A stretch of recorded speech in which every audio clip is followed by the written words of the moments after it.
welcome to NTA Nationwide. We're live in Abuja. I am Jumbai Yusuf. Now, Nigeria's 24 years uninterrupted democracy in the Fourth Republic should be sustained to be an example on the African continent.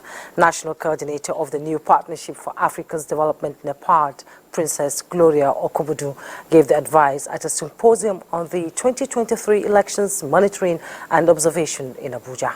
Mia Ogidi tells us more. 22, 23. 2023, a year with huge electoral history. INEC declared results, tribunals declaring judgments, and NEPAD presenting its observations with the security agencies. From the peer reviews carried out and with institutional knowledge so far, the Nigerian NEPAD coordinator, Princess Gloria Okobodu, says Nigeria's 24 years democratization journey in the Fourth Republic places the country on a positive exemplary list.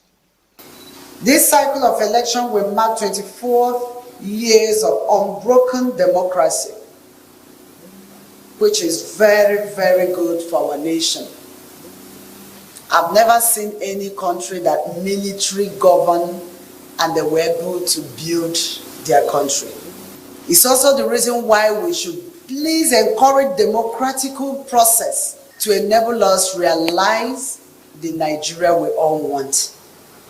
Documents containing joint institutional reports on the 2023 elections from different security agencies give signal that Nigeria's electoral journey is on course, but the speed will be faster if continuous sensitization of voters in terms of telling them the short-term, the medium-term, and the long-term effects of selling their votes. For us in NYSC, it's a thing of joy for us because we did not lose any one of them. Every person returned. Democracy is a process and not a project, and there is no politics in the policies of INEC. What is missing is more citizens' participation in the process. The participants here admitted. Mia Ogidi, NTA News. The National Coalition of APC 19 Northern State support groups have thrown its weight behind Dr. Maina Ismaila Gimba for appointment as Minister of Youth and Sports Development. The coalition says Dr. Maina has demonstrated the strong will and capacity to represent Nigerian youths at the ministerial level and appeal to the party's national leadership to endorse their choice for the collective future of youths in the country. Does Dr. Abdullahi Ismail Maina for ministerial position, because we want him to become the youth minister. We are his followers and we know his capacity. We know he's able to carry all the youths along. The youth body cutting across states of the northern region appreciates the leadership of the National Working Committee and pledged their unallowed support for the success of all the parties' programs. Now, 500 families affected by violent conflicts in Mangu, Plateau State are said to receive 1 million naira each, courtesy of the Renewed Hope initiative. The donation is to support the rebuilding of their homes destroyed during the conflicts. Nigeria's First Lady and National Chairman of the initiative, Oluremi Tinubu, disclosed this during a meeting with wives of ministers at the villa. State House correspondent Adeni Taiwo reports. On your mandate, Bola, on your mandate, we shall stand. That is the mood when members of the Ministers' Wives Forum, led by wife of the Minister of State for Petroleum, Oil, Susan Enekin Lopobiri, called on Nigeria's First Lady, Oluremi Tinubu, in the State House to congratulate her on the recent victory of her husband, President Bola Tinubu, at the Presidential Elections Petitions Tribunal. They were also there to pledge their support for our pet project.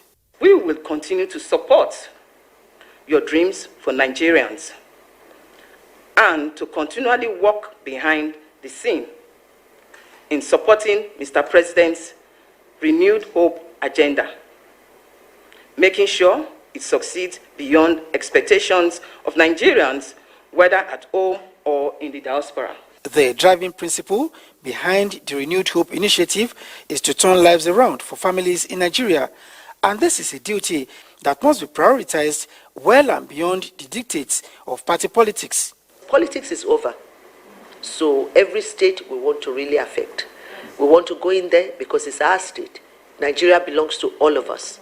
So when we want to begin politics, everybody will go back to their own tent. But right now, Nigeria is what is more important. It's more important than any party or any political affiliation. So our people, God brought all of us here for a reason. And I believe that the people, the colonial masters that put all of us together, saw the prospect in Nigeria. From an initial projected number of 250, the number of affected families that will benefit from the 1 million naira donations by the Renewed Hope initiative is now put at 500. They want to go back and rebuild.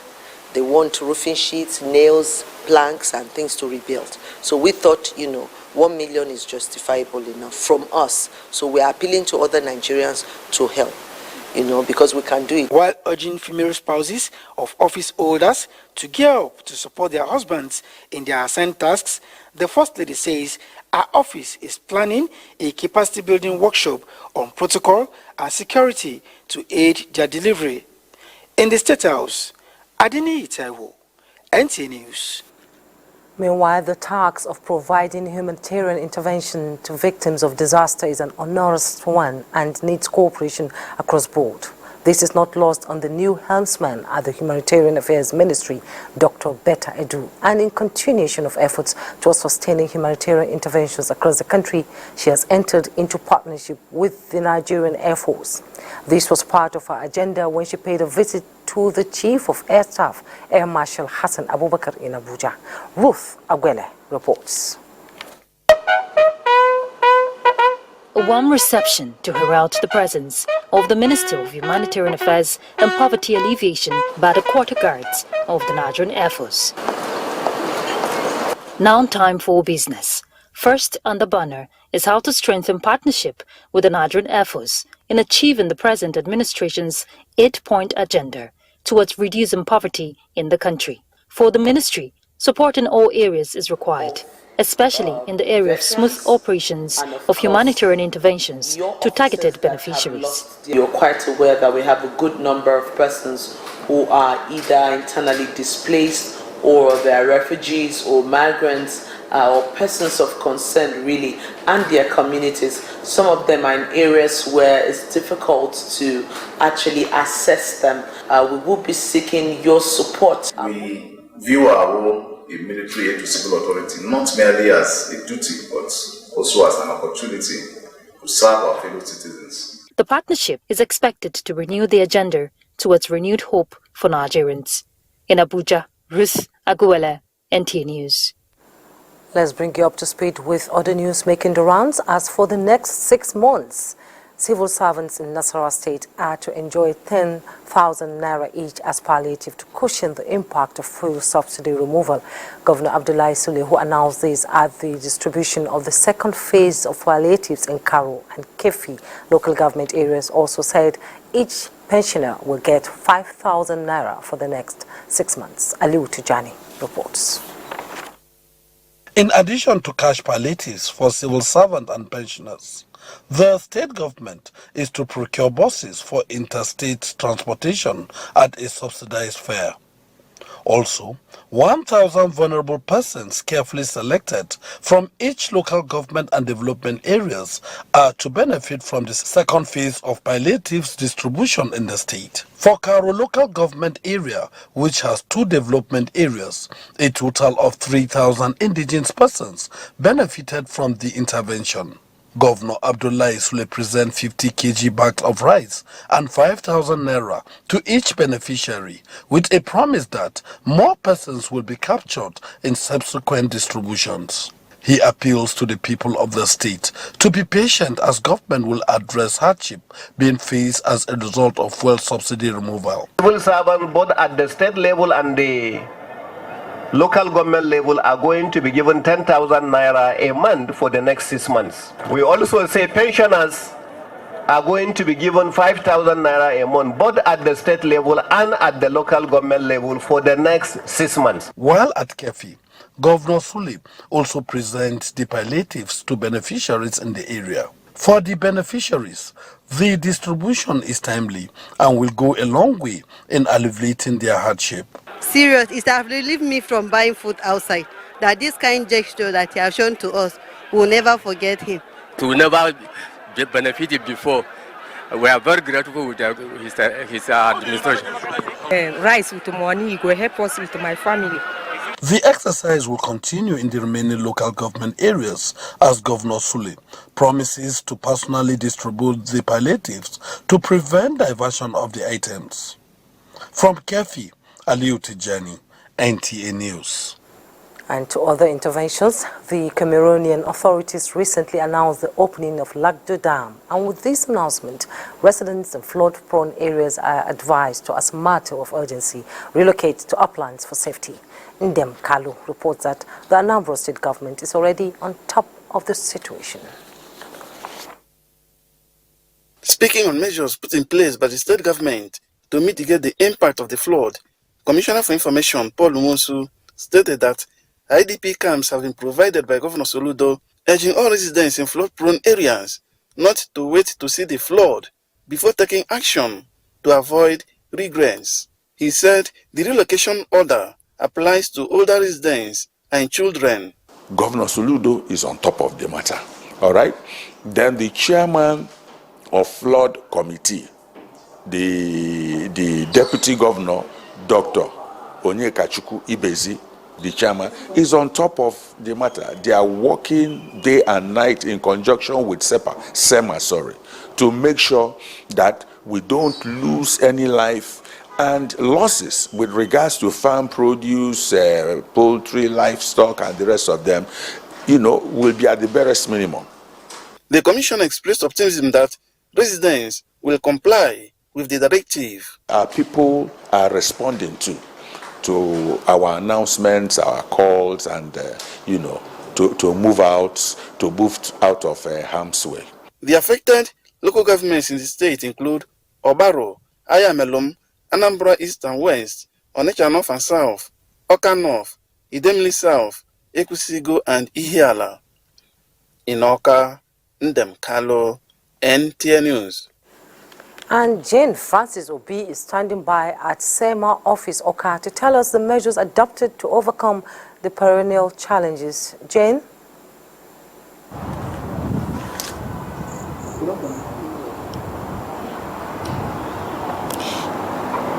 Hello, Jane, can you hear me? I can hear you. Good afternoon and welcome to Oka. Okay, tell us the measures adopted to overcome the rainfall intensifies. The flood alert by the National Emergency Management Agency of the opening of the Cameroon Plateau Dam has been a source of worry to residents of flood-prone areas in the state. Earlier, the Anambra state government has alerted of heavy rainfall and flood. And to discuss on what the state government has done to avert a worst-case scenario is with me, the PRO of Anambra State Emergency Management Agency, Chinyere Moye. Good afternoon. So what is the level of preparedness in the state? SEMA, we are always prepared. Once we get predictions from NIMET, the next thing is to go for early warning sensitization to these riverine areas that always experiences flood. After sensitization, we go on what we call water level assessments to ascertain the level of water at each point in time before the dams open or when they open the dam, to be able to know when to evacuate people from their homes to holding centers. We're always prepared. We work in synergy with Ministry of Information, which also helps the state in broadcasting these things, passing information across to the people, creating jingles and all other things to make sure that these people get the message clear that flood is coming, just as it has been predicted this year that flood is coming. Okay, can we know the state of the IDP camps?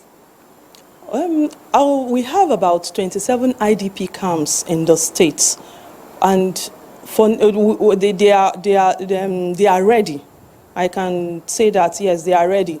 They've been fumigated, swept, and the grasses have been, we've cut the grasses. So I think the states, we are ready. The IDP camps, we are ready for it. We are ready for evacuation any moment if flood comes.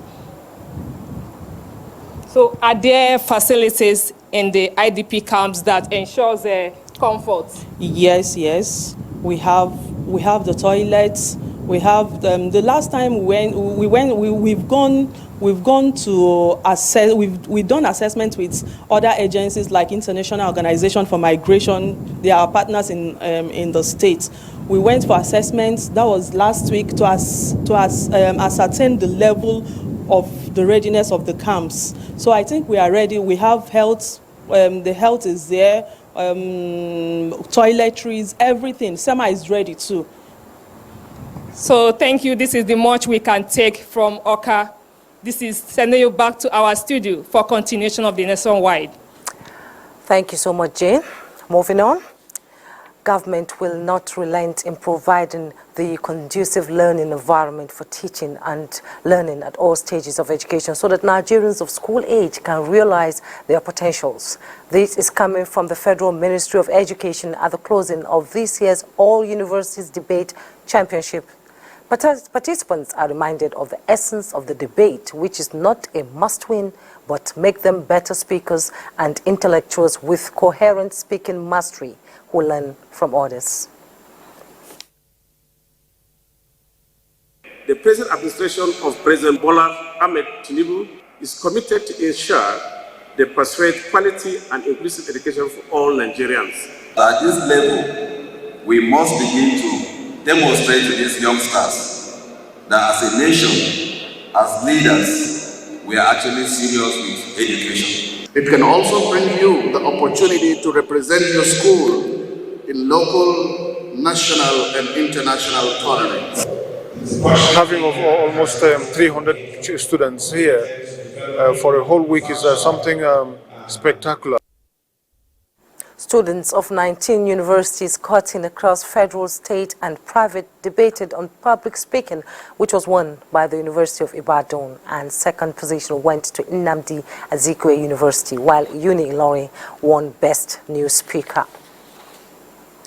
Now, in response to the 2010 earthquake that hit Haiti, the Nigerian government, as part of its support system, built a school to assist the Haitian government. The Nigerian High Commissioner to Jamaica, Belize, Haiti, and Dominican Republic inaugurated and handed over the academic facility with state-of-the-art equipment to the Haitian government. As Nigeria, however, hands over the school project today, for the students are enjoined to make use of the excellent edifice that has been delivered to them. Your Excellencies, distinguished ladies and gentlemen, it is also instructive to state that today's event witnessed the commission of also signing of and handing over of the keys, to the municipal council. Et nous sommes ici au ministère des Affaires étrangères, très impressionnés par cette réalisation qui a été faite par la République sœur du Nigeria pour la République d'Haïti et pour la communauté de Sodo. The project, which began in 2015, was completed on the 23rd of August 2023. Still talking education, Ministry of Education will continue to leverage the existing progress and transformation in the development of literacy while setting the stage for lifelong learning of Nigerian adults and youth. The ministry made this commitment at the media briefing to mark 2023 International Literacy Day, using different platforms viable to it. The ministry will create a paradigm shift from the usual way of doing things in the past to achieve reducing to the barest the number of illiterates in the society. Specifically, it awakens our consciousness to the need to continually make required adjustments in our approach to education and literacy delivery with a view to meeting the current global trends and needs.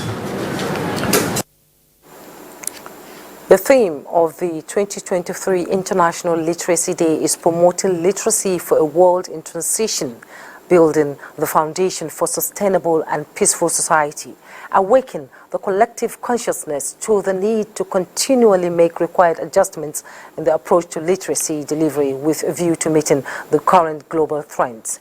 The International Literacy Day is observed annually on September 8th that highlight the essential role of literacy in the personal development and progress of the society. The Global Day, established by the United Nations Education, Scientific and Cultural Organizations, UNESCO, serves as a reminder of the importance of literacy as a matter of dignity and human rights. Time now to join Adiola Kamiakere in Lagos with a set of stories from that zone. Hello, Adiola.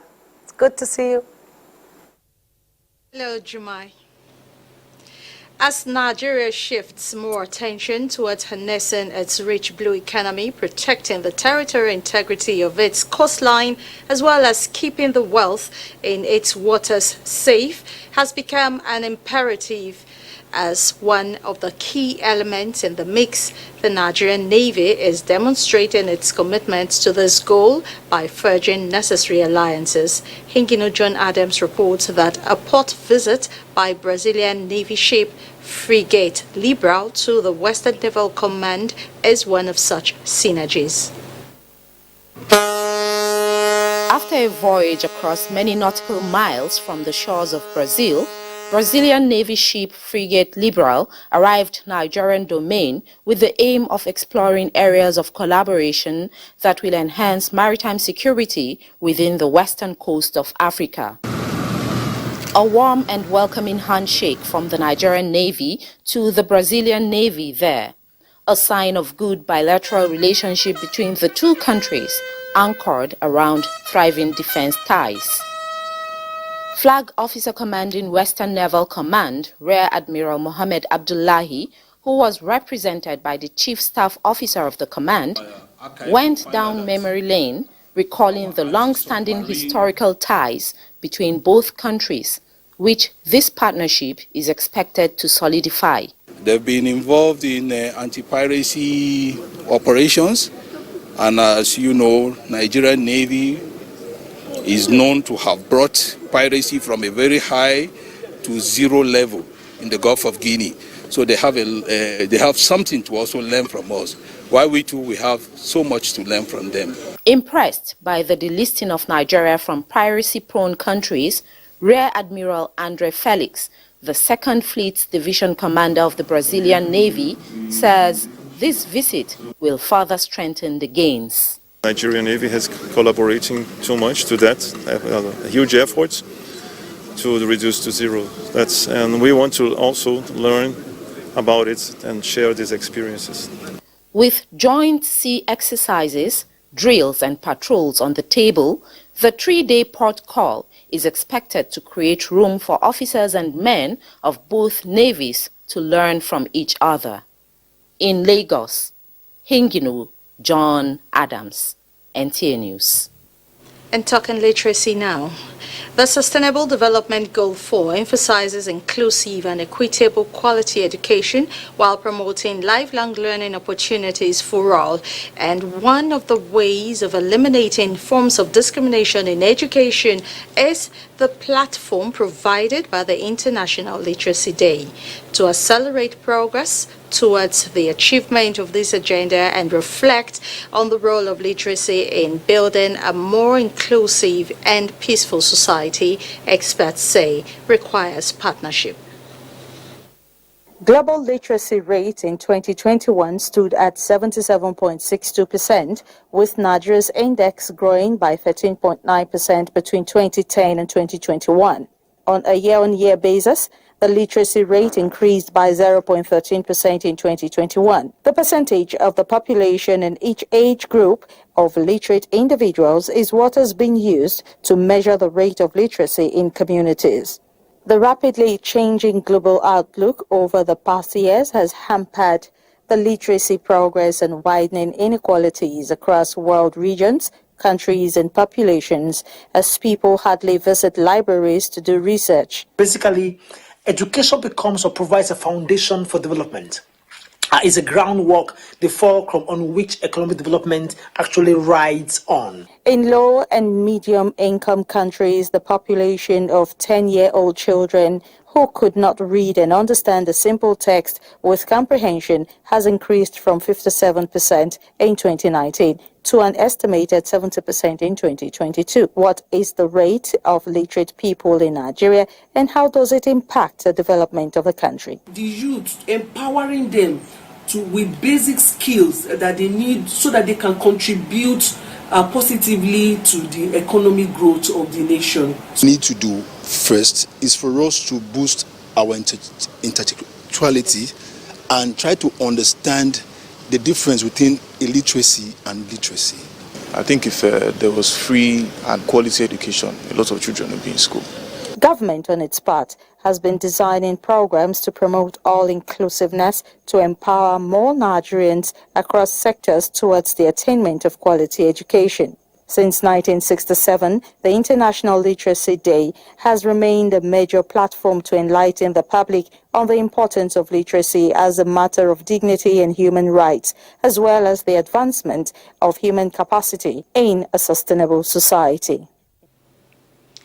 And those are the stories from Lagos. For now, be reminded that you can follow this news broadcast live on our website at nta.ng/live and on our other social media handles displayed on the screen for updates. Just is where we will go next after this break. And Felicia is standing by to give us stories from that zone. To stay.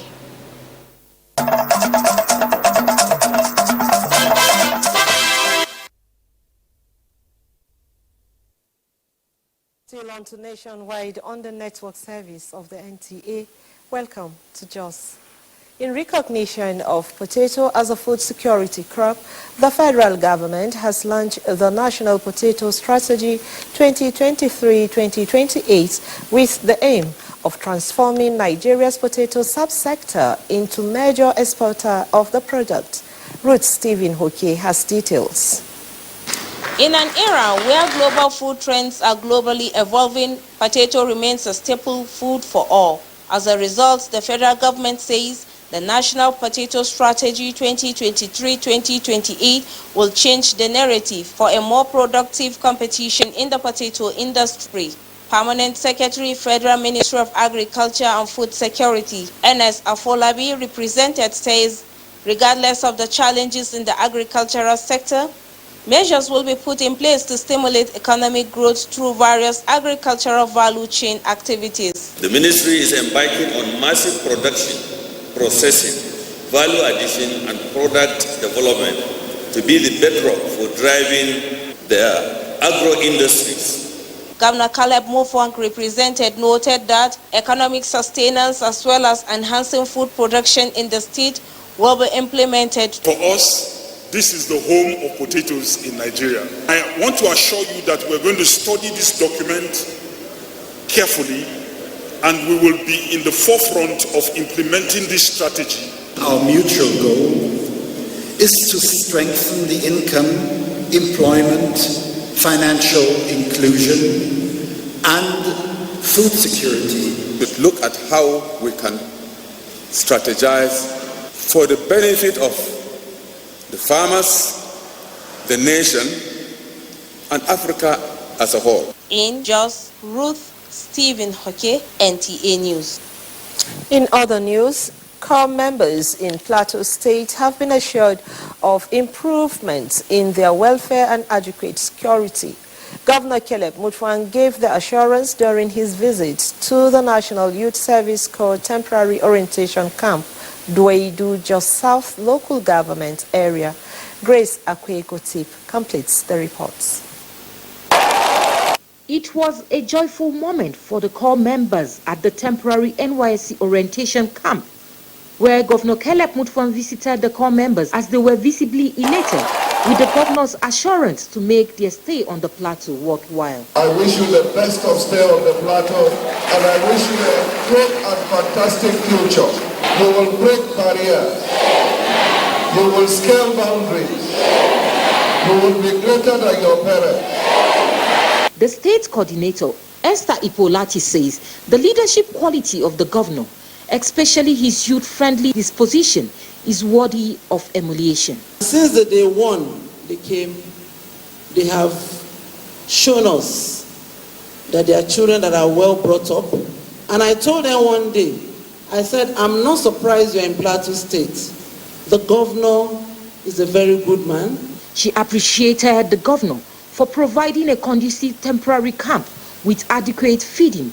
She, however, appealed to the governor for the completion of the permanent orientation camp with proper security arrangement for next year's orientation. In Jos, Grace Akwegoti, NTA News.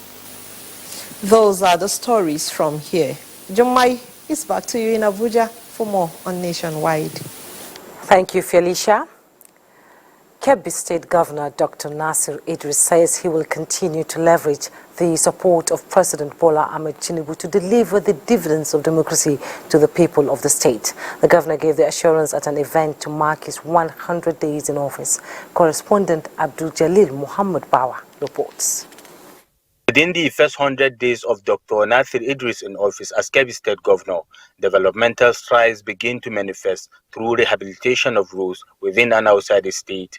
He awarded the contract for the completion of the abandoned ultra-modern state secretariat, construction and rehabilitation of secondary schools, and provision of free fertilizers to farmers for agricultural revolution in the state, among others. This administration will not hold it out and see that people that were being entrusted to distribute this assorted grains, diverted it to another use. Also, instead of social welfare, I mean the humanitarian aid, a lot of things have been given. Currently, as rightly said, the palliatives is going to be distributed within a very short possible time. The people are also hopeful that he will not relent in fulfilling his campaign promises to them. In Birnin Kebbi, Abdul Jalil Muhammad Bawa, NTA News. The Kaduna State government has opened a new women and child shelter which will serve as a transit home for children and women who are subjected to domestic violence for proper counseling. Haruna Mohammed reports.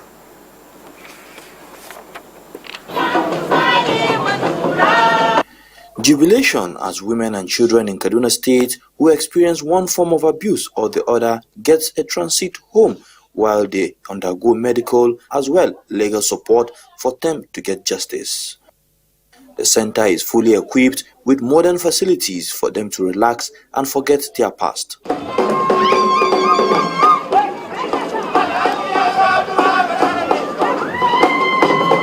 The Kaduna State Deputy Governor Hadiza Balarabe expressed dissatisfaction with the increase in the number of victims, promising them that the state will take urgent steps to address the problem.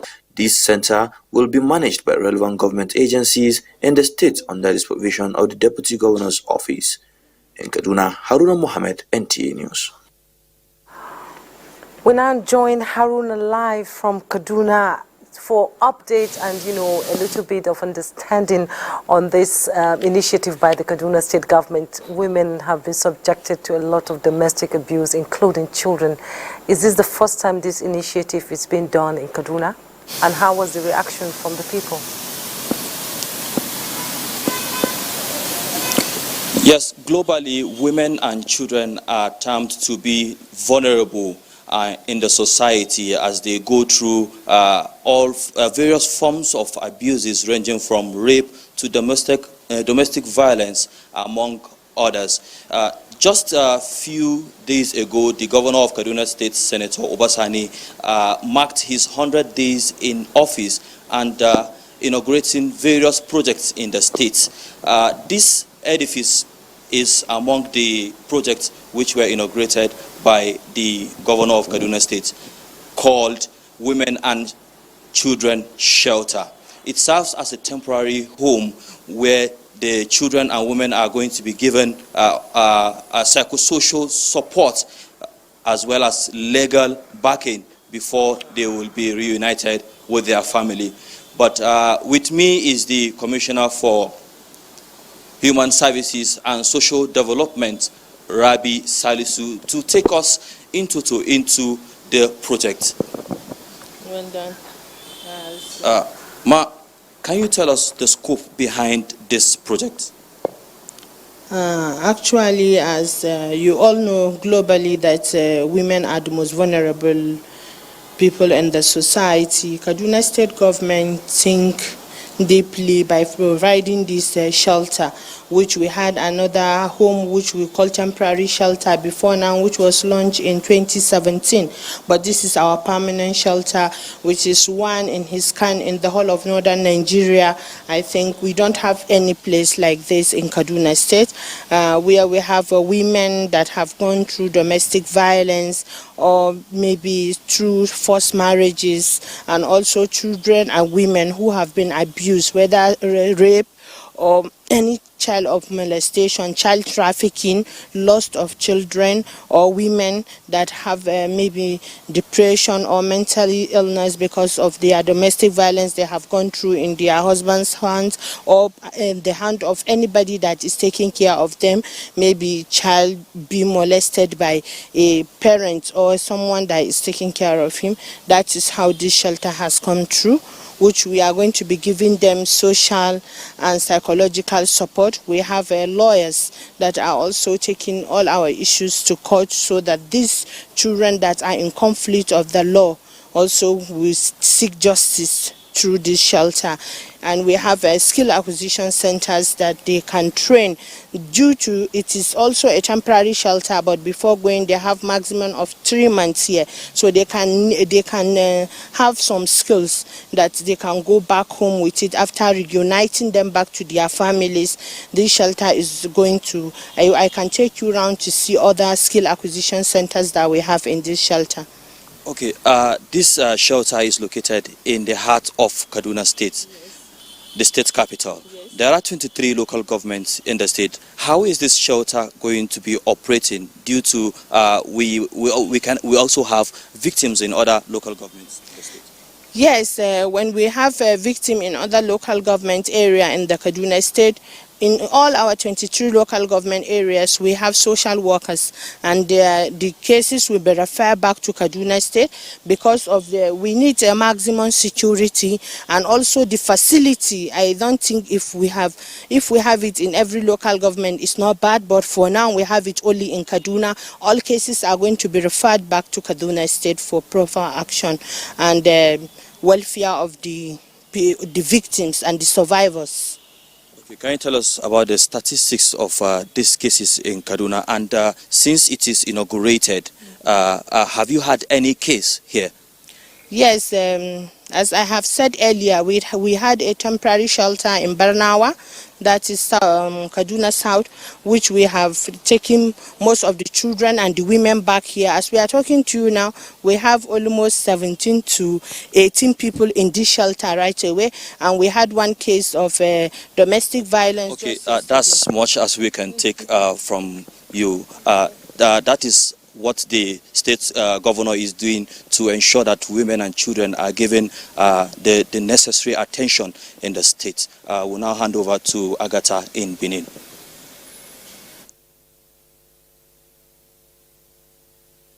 Thank you for joining us in Benin. Now, Nigerians are recommending a new model of governance that places emphasis on knowledge and competence of political leaders, as well as constant education of voters on the importance of their roles in the electoral process.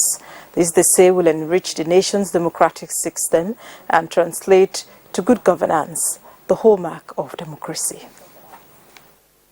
Since the return of democracy in 1999, effective governance at all levels, many Nigerians believe, is a major challenge the nation is grappling with. Though elections are essential for decision-making in a democracy and builds the foundation for good governance, a credible, transparent and acceptable process driven by enlightened voters on the competence of political leaders to recognize challenges being faced by the people and map out strategies to overcome them will raise the bar in governance. Many people aspire to come to any political office they want to aspire to get to. At the end of the day, they think about themselves first. You need to emasculate the space for critical thinking. On the perceived disenchantment, especially among youths who are demanding good governance, stakeholders say it is urgent to get the system working. We must look for people that we can hold accountable. If you didn't buy my vote, I willingly gave it to you, and you are not doing well, I can call you to order. We need to deal and appreciate the cancer of religion and ethnicity, particularly when they are deployed as an opportunistic tool. With the Tinubu's administration of renewed hope, stakeholders expressed the conviction that the roadblocks to a strong democracy that guarantees effective governance through the electoral process will be surmounted. And the Edo State National Assembly Election Petitions Tribunal sitting in Benin City has validated the election of Murphy Omowi Imasuen of Labour Party for Ego Ibubaoka Federal Constituency. The court also upheld the election of Iyawe Esosa of the Labour Party for Oedo Federal Constituency and dismissed the petition by Sunday Izunwa Agwebo of the PDP. Rosemary Omani has details.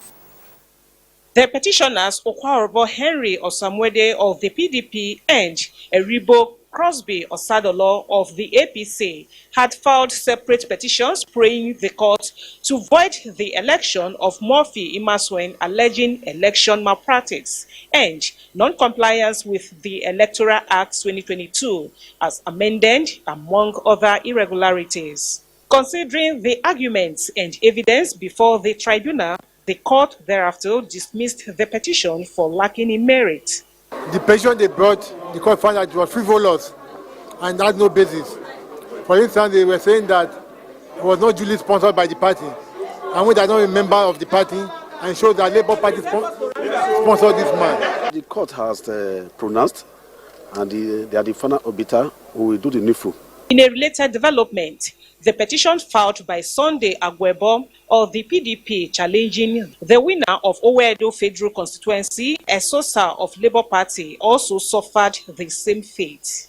Adopting the final written addresses in the petitions filed by Imafidon Augustine Rotimi of the APC versus Osanwoyi KC of PDP and Derek Nwanwo of Labour Party versus Osawaru Natasha Irobosa of PDP. The tribunal subsequently reserved its judgment on the two cases at a later date. In Benin, Rosemary Omani, NTA News.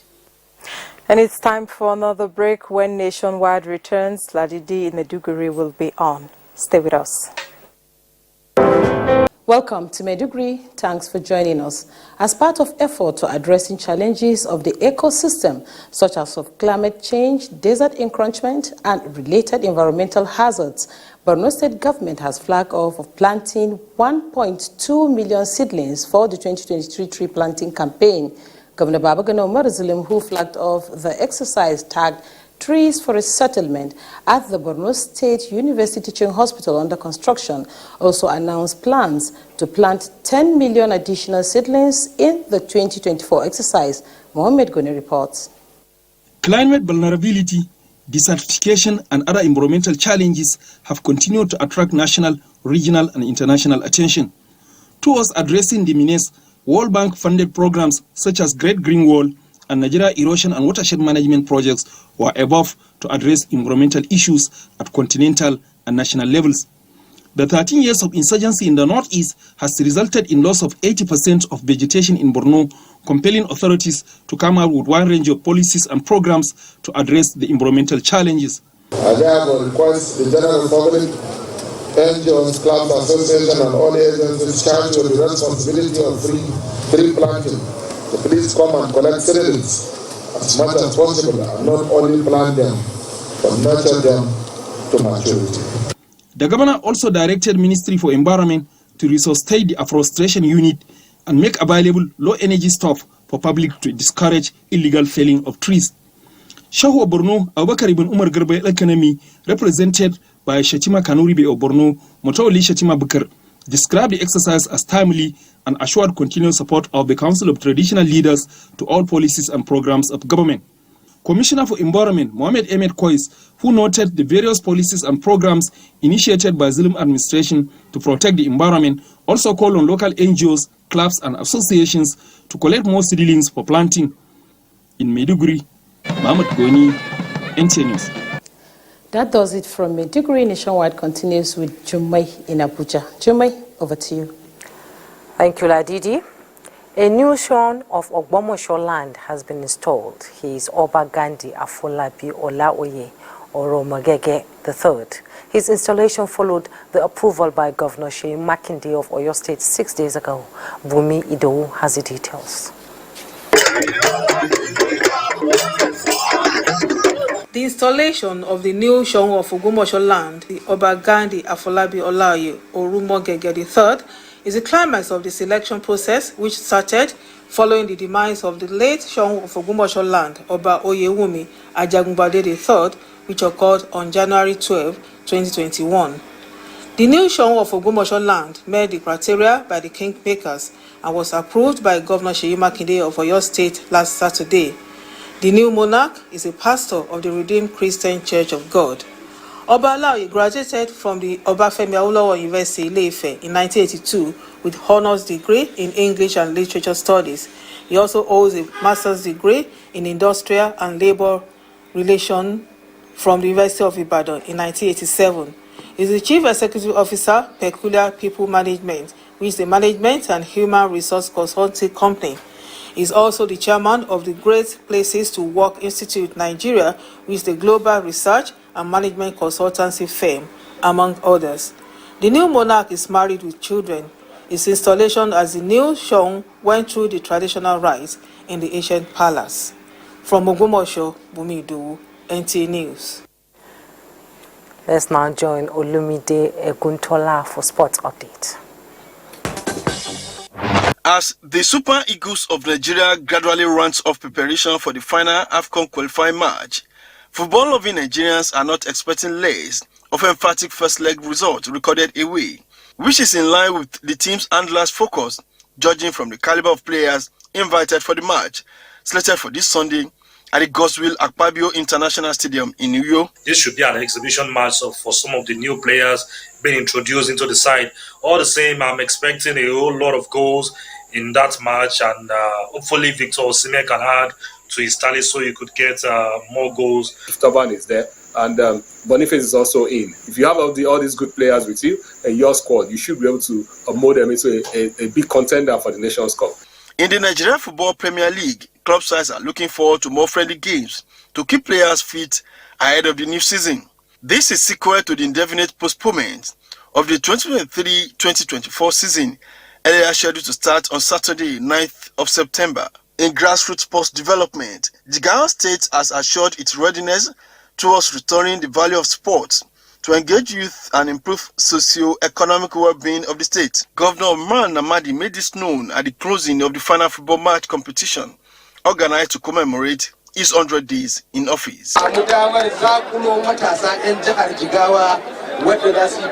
It will be an opportunity to scout young talents to see how government will assist them to be self-reliant. In tennis, Carlos Alcaraz and Novak Djokovic will attempt to set up another showdown in a Grand Slam final at the US Open Friday. Defending champion Alcaraz meets Russian third seed Daniil Medvedev as Djokovic tackles American Ben Shelton. In the women category, Coco Gauff cruises into Saturday's final after defeating Karolina Muchova 6-4, 7-5, and will face another American player, Martin Keys or Arina Sablenka. With sports update, Olumide Eguntola, NTA News. Sports update wraps up NTA Nationwide for today. Thanks so much for your time. I am Jumai Yusuf.